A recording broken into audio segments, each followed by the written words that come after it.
Let's travel east to one of the world's first great societies, the Indus Valley Civilization, sometimes called the Harappan Civilization. It sprang up along the banks of the mighty Indus River, spanning huge parts of modern-day India and Pakistan. It existed at the same time as ancient Egypt and Mesopotamia, but it was unique. This civilization was enormous, stretching across an area larger than all of Western Europe. What's amazing is that it developed in a region with unpredictable weather, yet the people managed to build a powerful and stable society that lasted for about 2,000 years. Like all great early civilizations, the Indus Valley owed its existence to a river. The Indus River brought fertile soil for farming wheat and barley every time it flooded. This river valley was so huge and productive that it supported one of the largest ancient populations.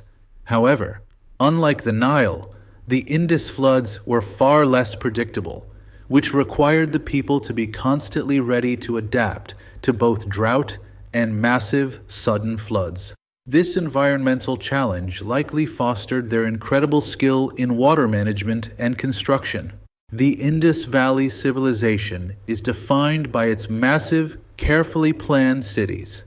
The two largest and most famous were Harappa and Mohenjo-daro. What's fascinating is that these cities were hundreds of miles apart, yet they were built following the exact same rules and measurements.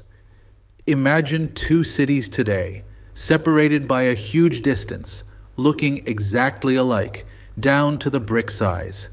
This suggests that the whole civilization was run by one powerful, central government that planned and controlled construction across the entire region. The most astonishing thing about the Indus cities was their urban planning. If you were standing in Mohenjo-daro, you'd see streets that ran in a perfect geometric grid. All the main avenues ran straight north-south, and all the cross streets ran straight east-west. They used sophisticated geometry to lay out their cities with extreme precision. This wasn't accidental. This was a deliberate design choice that shows they valued order, efficiency, and organization above almost everything else. Each major city was physically divided into two main parts. The western, raised area was called the citadel, built on a large, high platform made of mud bricks. This height protected it from floods and set it apart. The citadel was the center of power. It housed the important public structures like granaries, huge buildings where the surplus grain was stored, and perhaps religious halls. It was the administrative brain of the city-state. The rest of the city was the lower city, where most people lived. The homes here were also highly standardized. They were mostly 2 or 3 stories tall and built using bricks that were all the same size and shape, which were baked in kilns to make them extremely durable. The uniformity of the housing is important. It suggests there wasn't a huge difference between the houses of the rich and the commoner, hinting at a society that was less focused on showing off wealth and more concerned with function and equality.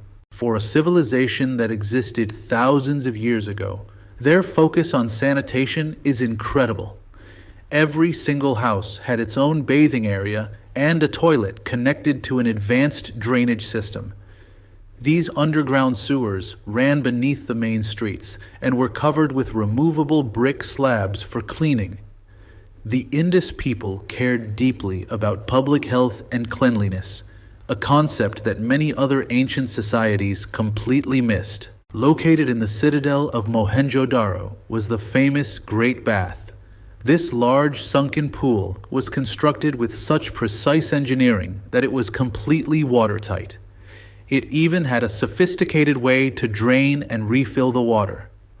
Scholars believe the Great Bath was likely used for religious rituals, perhaps a ceremonial cleansing or purification before a special event. It shows us that water played a ritualistic, not just a practical, role in their lives. The Indus people were successful farmers, growing a surplus of wheat, barley, and peas. This surplus, which was stored in the citadel's granaries, supported the thousands of artisans, planners, and merchants who lived in the cities. They also have a special place in agricultural history. They were the first people known to successfully grow and use cotton to weave into cloth. This cloth became a valuable trade item throughout the ancient world. Trade was the true economic engine of the Indus Valley. Since they had so much extra food and specialized goods like cotton, they became major players in both local and long-distance trade. They traded valuable raw materials like metal, gold, and semi-precious stones. Because the cities were right on the river and near the Arabian Sea, they were perfectly positioned to connect with the civilizations to the west. We know the Indus people traded with other major civilizations because we have found their artifacts in faraway places. Most famously, Indus seals have been found in the ruins of Mesopotamia, modern-day Iraq.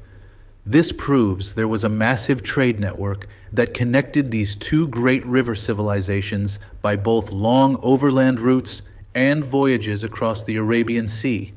They traded goods like cotton cloth, timber, and special blue stones like lapis lazuli. To make their massive trade system fair and efficient, the Indus people used a standardized system of weights and measures. Archaeologists have found small, precise stone cubes used for weighing that are uniform across the entire empire.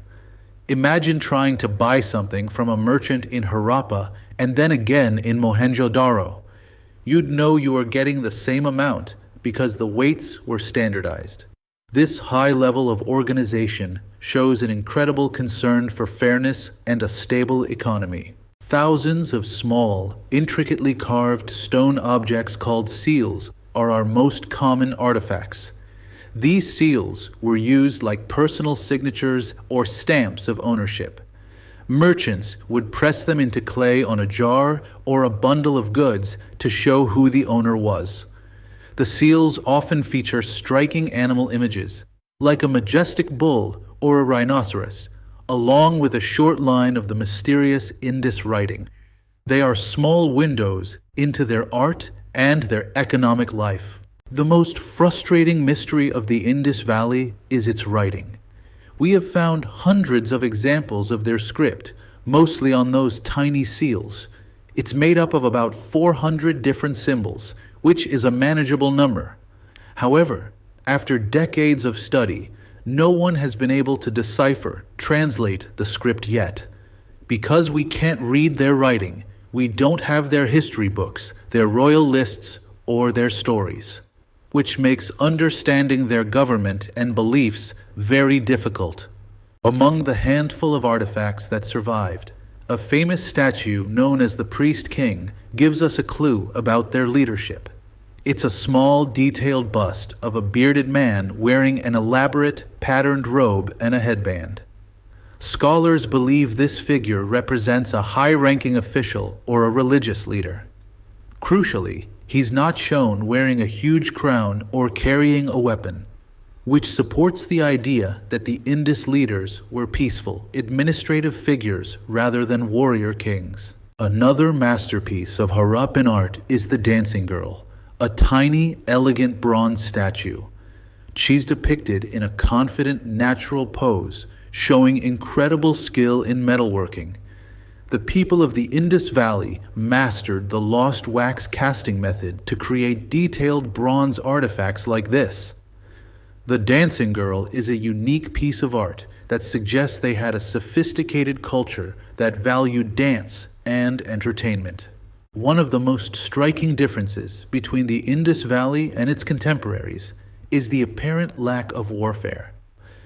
Archaeologists have found very few weapons, and the cities lack the huge monuments celebrating military victories seen in Egypt or Mesopotamia. This has led many scholars to believe the Indus Valley was a relatively peaceful civilization ruled by merchants or priests who prioritized commerce, trade, and public works over military conquest. Think about all the standardized things: the city grids, the baked brick sizes, the uniform stone weights, and the common seal designs. This is remarkable uniformity, spread over hundreds of thousands of square miles. It points to a government that was highly effective at logistics and management. Whether it was a council of elders or a single king, this central authority was clearly more focused on making sure the sewer systems worked and trade was fair than on erecting colossal statues of themselves. Unfortunately, around 1900 to 1700 BCE, this highly advanced civilization began to slowly collapse. The great cities were abandoned and the centralized culture vanished. The causes of this decline are still debated. The most likely causes are environmental, long periods of drought, possibly caused by climate change, and dramatic natural shifts in the course of the Indus River that destroyed farmland and trade routes. This shows that even the most advanced societies are still at the mercy of their environment. The legacy of the Indus Valley is powerful, even though we can't read their writing. They introduced the world to urban planning with their grid system and gifted us the first citywide sanitation and drainage systems. Their extensive trade network connected them to distant civilizations, and they were the first people to cultivate cotton for clothing.